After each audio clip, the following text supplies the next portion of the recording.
तरीही आपण प्रचाराचा शुभारंभ केला आणि आज 7 ठिकाणी रामनवमीनिमित्त आपण हे करत आहोत आणि त्याच पद्धतीने त्या परंपरेला आपण पुढे नेत आहोत.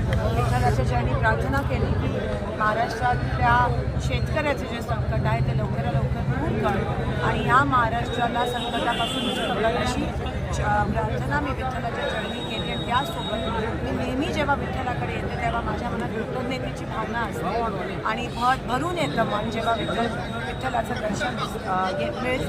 आणि त्याच पद्धतीत आज देखील मन आमचं भरून आलं. आज नामदेव पायरीपाशी आपण प्रचाराचं नाटक काढून या ठिकाणी शुभारंभ केला.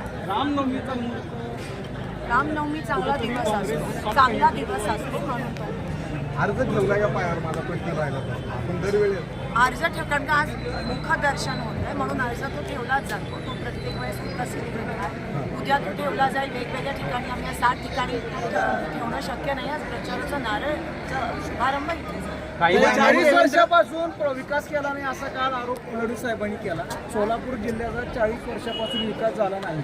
सोलापूर जिल्ह्यात 25 वर्ष त्यांच्याच खासदार होते. तरी काल देवेंद्र फडणवीस म्हणाले की ही निवडणूक सातपुतेंची नाही, शिंदेची नाही तर त्यांच्याकडे आता दुसरं काहीच राहिलं नाही बोलायला. नरेंद्र मोदी आणि राहुल गांधीचे असं का म्हटलं जातं? कारण का बघा मुद्द्याचं बघितलं तर सोलापुरात त्यांनी काही काम केलं नाही. त्या उमेदवाराला कोणी ओळखत नाही आणि अजूनही त्यांना वाटतं की ते फॅक्टर आहे, मोदीजींचं फॅक्टर आहे.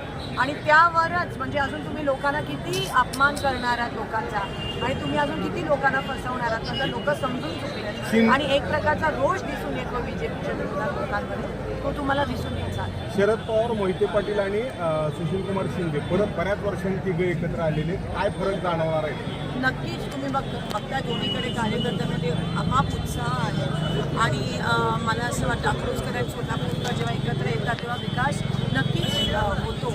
आणि आपल्या सोलापुरात मागच्या 20 वर्ष भाजपमुळे काहीच झालं नाही. हे आता महाविकास आघाडीचे दोन्हीकडे उमेदवार आले. विकास तुम्हाला उद्या कुणाच्या उपस्थितीत अर्ज भरला जातो?